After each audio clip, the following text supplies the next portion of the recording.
So who are you? I'm Justine from Sight Gallery, and I've come to see the Liverpool Biennial, and I'm going to be talking about this piece called All Artists are Liars by Norma Jean. And what do you like about that piece?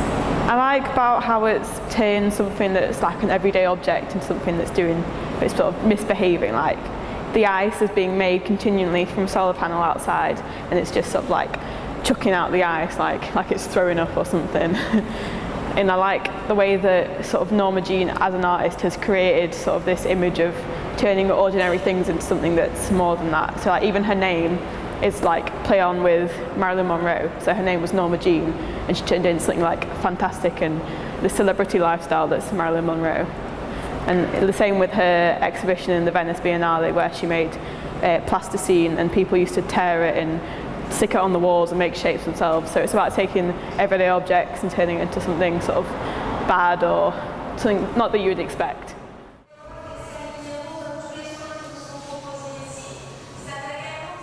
I'm Rhiannon from the Sight Gallery Summer School, and I'm here to talk about this piece by Peter Wagner. Why did you choose this particular piece? I chose this piece because I like the way the curators have placed this under this mural on the ceiling that was here in the original building, because when you walk through the doors, the first thing you see is the mural, because it's so beautiful and it's so colourful and it really grabs your attention.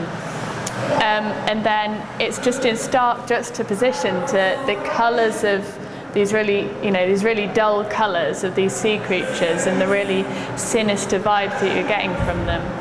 And I also like how the whole purpose of this building was a trade union, and the idea that these beautiful things are hiding and masking and making you not notice the terrible things that are going on, and that's kind of the reason that you have a trade union. So I've just liked the links to the history and just the way that it's been placed in this particular area. I'm Rose from Sight Gallery, and we're here to look at the piece of work at the Liverpool Biennial, pretty much. What do you like about it? I don't know, I liked how it fitted into the theme of everyday objects, but wasn't the sort of everyday objects you'd think of as in like something you'd go around your house finding, like a shoe or a fork or something, which most of the pieces are. Except it was something which is so common, but yet you don't think of as like, you'd label it as everyday objects, because you might see sheep quite often, but you wouldn't see them, say, every day unless you lived on a sheep farm.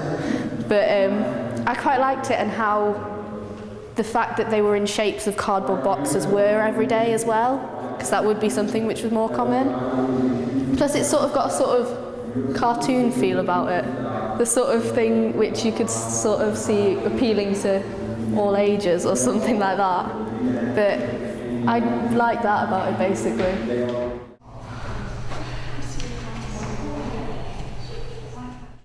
Michael Stevenson. I think it's cool because it's clever, it's interactive, which makes it good. It was about the devil. And how when he was in the place that he worked, people would walk, try and get through the store, and they wouldn't know if it was push or pull. And he had a theory that the moment that you forgot something that was so normal to you was the space that was filled by the devil.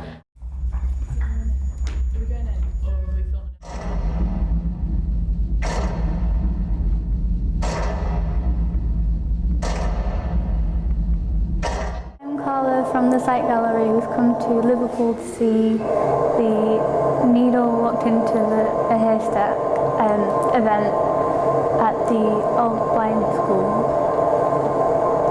I'm going to be reviewing, I have to read it. Can you pull in an actor with his hook or tie down his tongue with a rope? My name's Georgia and I'll be talking about Rana Hamada's sound play. I like the way it made me feel, like, because it's so loud, the piece itself, it's meant to make you feel a bit on edge and a bit like worried about what's about to happen. Sometimes make you jump because it's so loud.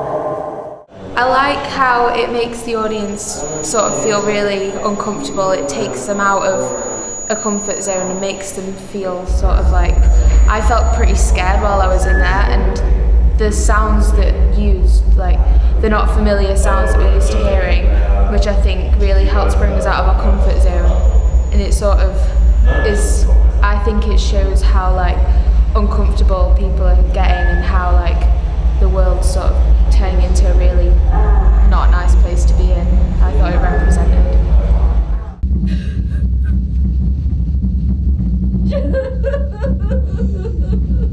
Because of how loud the sounds were that were being used, you could literally feel it, like the deep, like vibrating noise. You could feel them running through you.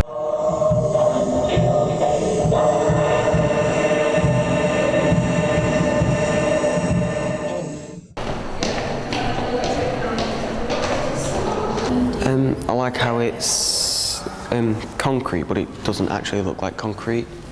It's kind of changed, and also how it's scraped into it neatly. It's been machine cut into it, I think. It kind of varies through black and white, makes the image stand out. Please introduce yourself. I'm Louise and I've come from Sight Gallery for a trip to Liverpool with Sight Gallery, obviously, to come and view some art. What do you like about the artwork? The artwork, I like how Amelie von Wolfen, is it? Van Wolfen? She's made kind of everyday objects have like a personality and a life. So it's kind of an everyday thing for a human, but then obviously it's fruit and vegetables and toothbrushes and stuff. It's really interesting, and it makes it kind of abstract because it's just not what you'd expect. Which is your favourite one? Why is it your favourite one? Because of like the age we are, spin the bottle's kind of a big part of like life and stuff. So you can kind of relate to it. Yeah. Yeah, you can relate to it because it's like a game that you play when you're like a teenager.